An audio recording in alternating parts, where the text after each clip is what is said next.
kembali lagi di Q&A bersama saya Yuni Syara. Dan kami ingatkan kembali kepada seluruh pemirsa yang ada di rumah untuk dapat ikut berpartisipasi, langsung bisa bertanya langsung kepada Bapak Anies Baswedan selaku Gubernur DKI Jakarta. Pak Anies mana ya? Pak Anies. Yes. Ya, bagaimana mengenai informasi tentang antisipasi COVID-19 di Jakarta? Apakah tindakan edukasi yang dilakukan Pemprov, misalnya tanda atau informasi tentang COVID-19 dan tata cara menghindari COVID-19 di ruang publik?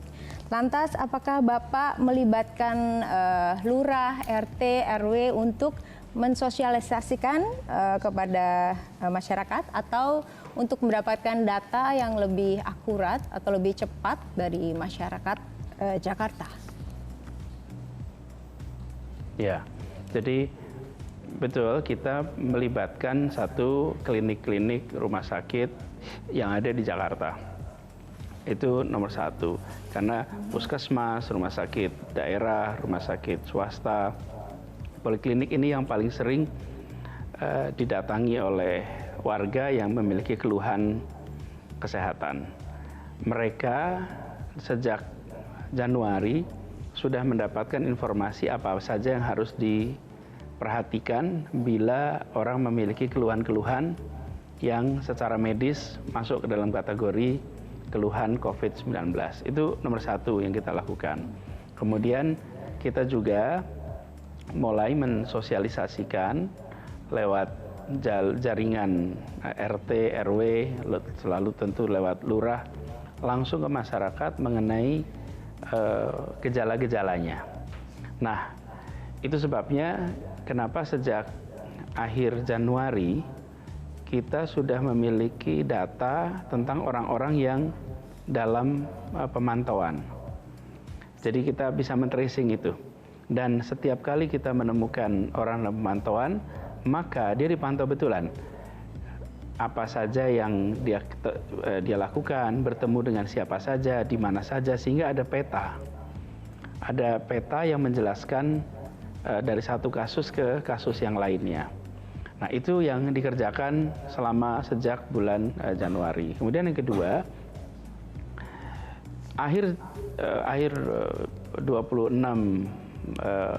Februari kemarin, saya mengeluarkan instruksi gubernur kepada seluruh jajaran mengenai langkah-langkah yang harus dikerjakan. Dari mulai aparat wilayah, misalnya wali kota, bupati, camat, lurah, sampai pada pengelola transportasi. Semuanya harus menyiapkan satu, disinfektan di semua tempat. Kegiatan cuci tangan harus terfasilitasi. Kemudian siapkan masker. Lalu sosialisasikan mereka yang sakit itu harus periksa. Dan kita pun mengeluarkan keputusan bahwa apabila ada jajaran Pemprov DKI yang terindikasi COVID masuk di dalam orang dalam pantauan, maka dia harus mengisolasi diri selama 14 hari di rumah, dan selama dia mengisolasi diri itu, dia tidak dipotong gajinya. Sehingga dengan begitu, karena dia sebetulnya bisa bekerja dari rumah, atau kalau harus perawatan, tapi dia melindungi orang lain ketika dia melakukan isolasi diri. Karena sebagian dari mereka-mereka yang berinteraksi itu tidak memiliki gejala yang standar. Ada yang terlihat sehat-sehat saja, baik-baik saja, tapi sesungguhnya carrier, karena ada interaksi dan hasil tesnya bisa jadi menunjukkan positif, tapi tak selalu punya gejala. Iya, nah, mereka kemudian diharuskan untuk karantina. Ini contoh beberapa hal yang kita lakukan untuk memastikan bahwa ini terkendali dan tidak menyebar. Boleh saya tanya Bapak, jadi Bapak sudah melakukan tracing itu sejak bulan Januari ya Bapak ya? Sejak di Januari. Lantas, betul. Iya, lantas Bapak bagaimana caranya untuk kan mengumumkan untuk di negara kita ini kan cukup sulit ya, tapi Bapak sudah lakukan itu.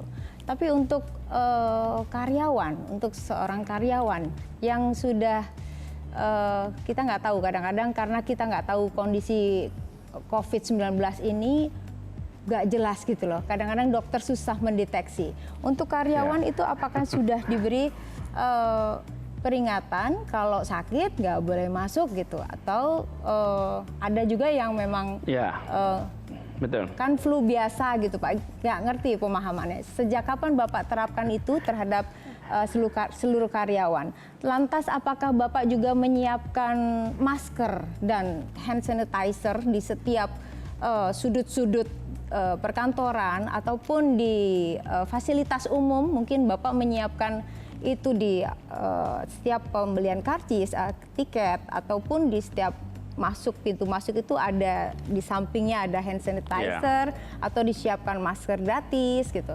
Bagaimana Pak? Apakah itu sudah dilakukan Pemprov DKI?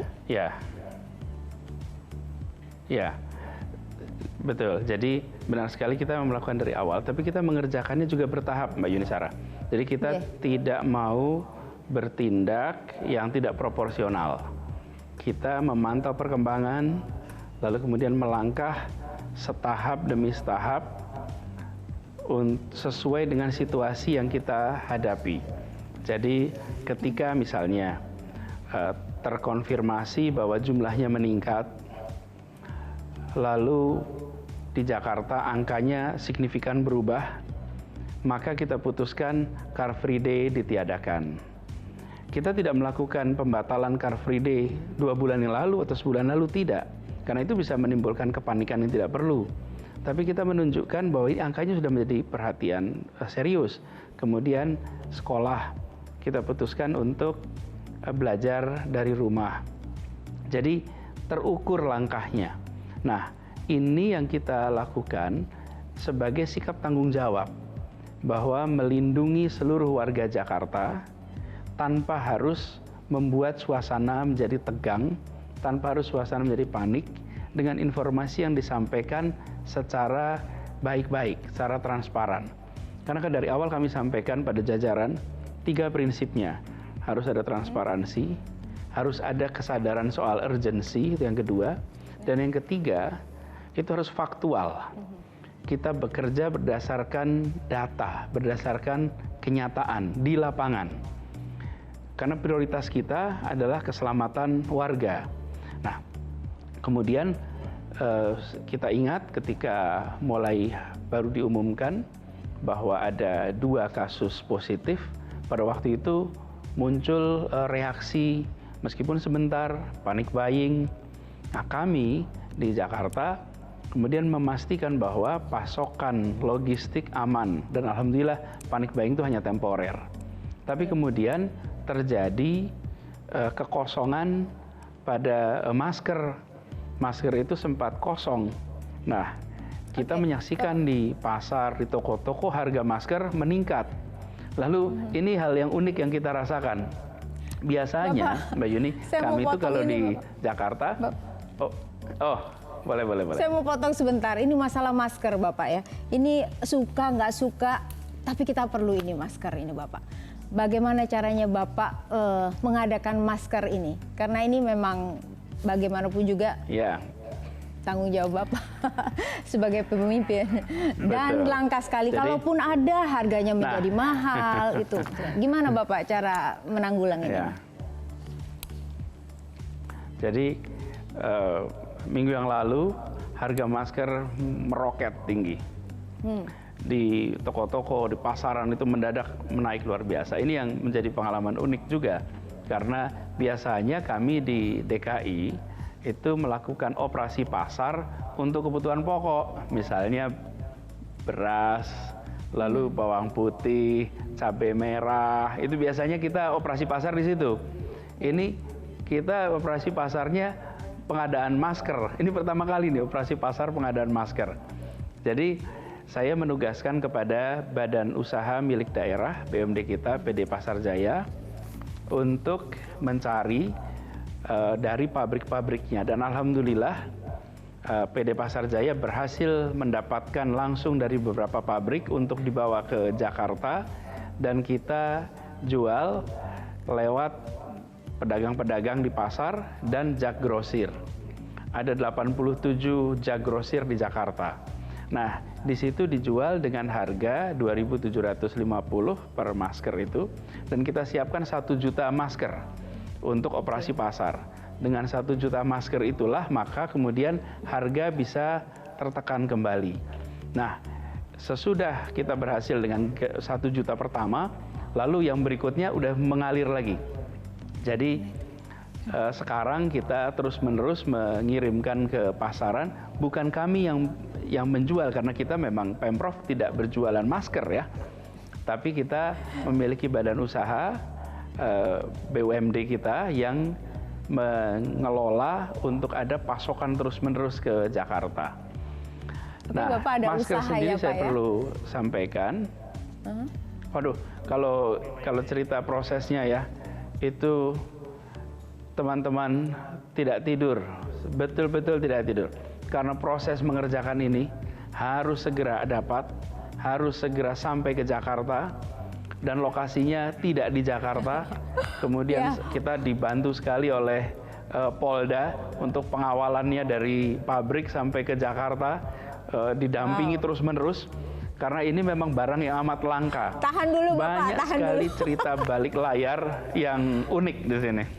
Iya, tahan dulu Bapak. Kami sangat mengapresiasikan sikap Bapak Gubernur untuk antisipasi penyebaran wabah COVID-19 di Ibu Kota Jakarta. Jakarta juga akhirnya memiliki website data virus corona dan bagaimana cara kerjasama dengan pihak lain termasuk peta indikator daerah yang terjangkit di Jakarta. Kita akan kembali setelah jeda yang berikut ini.